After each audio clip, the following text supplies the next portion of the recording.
Hello everyone, and welcome to HRT 130, Service Excellence.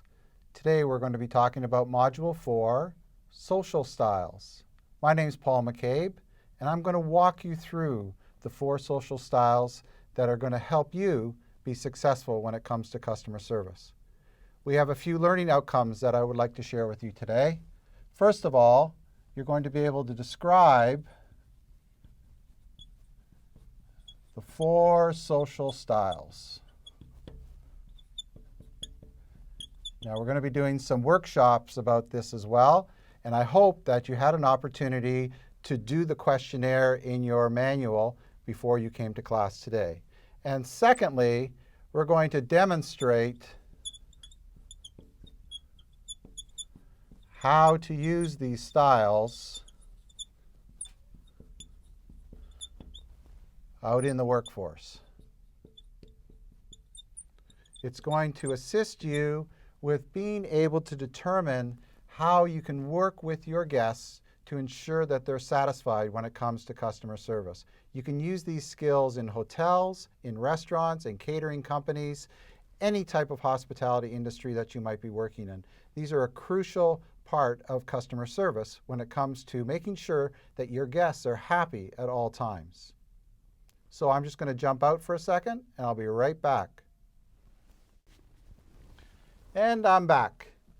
Now I'd like to talk to you about the 4 personality styles, and what I'm going to do is show you them on a grid. Now when you've taken the quiz before you came to class, you will have found out that you sort of have a dominant personality style that we are going to use in our discussions in class. Now, don't get scared that maybe your style isn't what you thought it was going to be.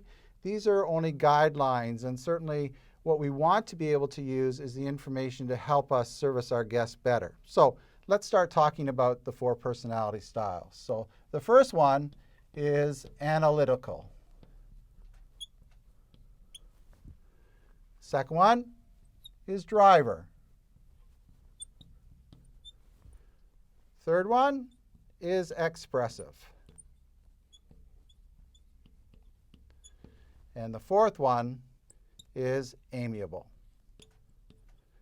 Now each of these has their own characteristics and traits. Now we take a little bit more information about these 4 styles and understand that above the line, these 2 styles are very task-orientated. These 2 styles below the line are very much people-orientated. Now to go one step further, going down, these 2 styles avoid risk.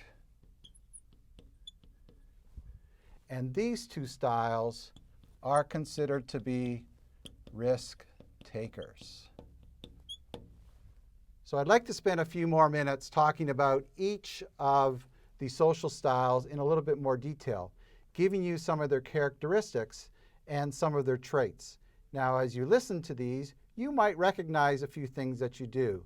I find that when I'm listening to the various social styles, I'm thinking, oh, I used to do that, or I still do that. So hopefully we can have some discussions afterwards about how you're feeling with some of the information that you're about to hear.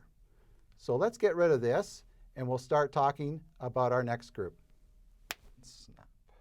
All right, let's talk about each style individually. And what I'd like to share with you is some of the traits and characteristics of these particular styles. The first one that we're going to talk about is amiable.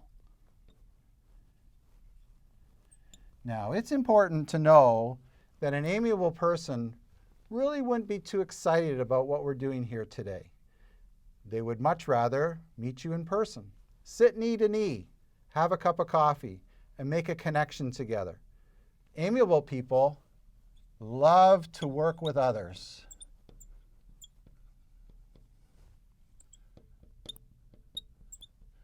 And they're great team players. But one of the downside of the amiables is they can't always make a decision.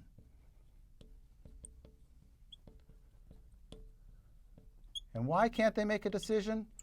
Because they are so open to hearing everyone's ideas and comments, they find it very difficult to pick or choose because a lot of times they don't want to hurt anybody's feelings. So, one thing about an amiable person is they're tremendously loyal. They're loyal to the people that they work with, they're loyal to their family and friends, and they're loyal to the organizations that they work with as well. One of the things that they don't like, as I mentioned earlier, is risk. They don't like to be put out there in a risky situation. They like to understand that everything is going to be calm and everything's going to be the way it should be. And that's the way they like to operate as best as possible. And certainly one thing that a lot of people have a trouble with is they really, really hate conflict. They will do anything to avoid conflict with somebody else. Run away, be a turtle and turtle down so the conflict might just go away for them. But understand that these are great people to work with. You might find if you go into somebody's office and that they're an amiable, they might have some flowers on their desk. They might have some pictures of their family with big smiles. And they're willing and wanting to talk to you about that. So look for some of these clues as well when you're talking to an amiable. Once again, that will help you work out their issues, work out their problems, work together and be successful. And remember, the biggest need for an amiable is security. Now it's time to talk about our second social style. This style is expressive.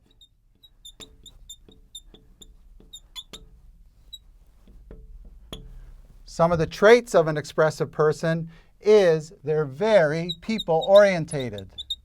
They love to work with people. They love to be around people. They're great in the team environment. They have a lot of ideas. One thing you have to watch out for with this is they want to be the center of attention. And with that, I just have to take a break for a second because I want to take a selfie of myself doing this. Ready? All right, thank you very much. And by the way, did I tell you that I'm an award-winning teacher? Yes, I have plenty of awards teaching. I am just one of the best teachers ever, and I'm very talkative. That's what you have to watch out for. Maybe you want to let them talk a little bit. Maybe you're going to help them understand what the whole process is about. One of the things you have to watch out for with these kind of people is they're very dramatic, and they can be very emotional.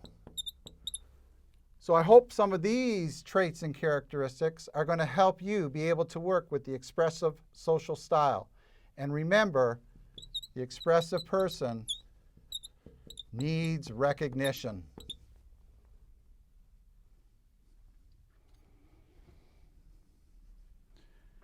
Hi, everybody. It's time for our third social style that we'll be discussing. This one is analytical. I'm going to be very precise with this one. Analytical people are sometimes seen as being very boring. They seem to like to work on their own.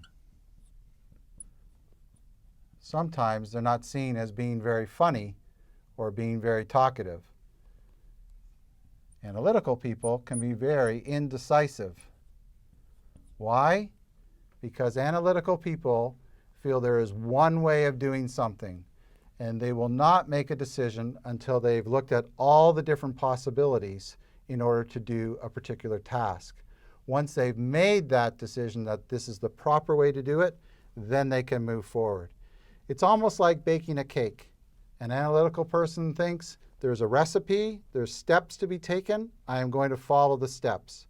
An analytical person gets very upset if someone mixes the wet ingredients with the dry ingredients when they're mixing a cake together before it's being asked to do that in the recipe. So they're very much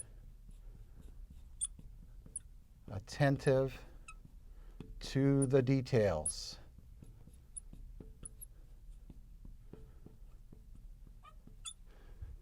This type of person needs to be correct. I hope that these tips will help you with the analytical social style. Okay, we're on the fourth social style. This one is called driver. Now, there are not too many people with this social style, and you'll see why in a couple of minutes when I start talking about the traits and characteristics. Drivers are very task-orientated. They're very, very focused and are working on the bottom line. It means a lot to them to get right to it. Sometimes when we talk to drivers, they don't want to hear our stories. They don't want to hear about our day. They want us to get right to the point to make sure we spent the right time. Now we're going to move on and do our jobs. They like goals, and they like clearly defined goals, and that they like everybody working towards those goals.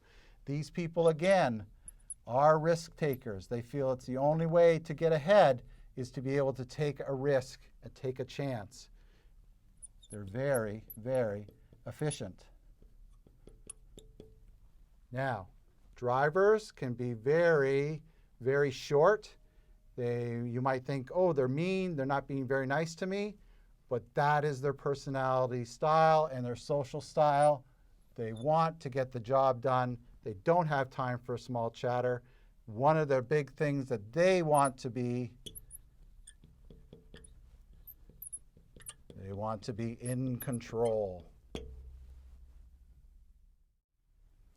Well, we've talked about the 4 social styles.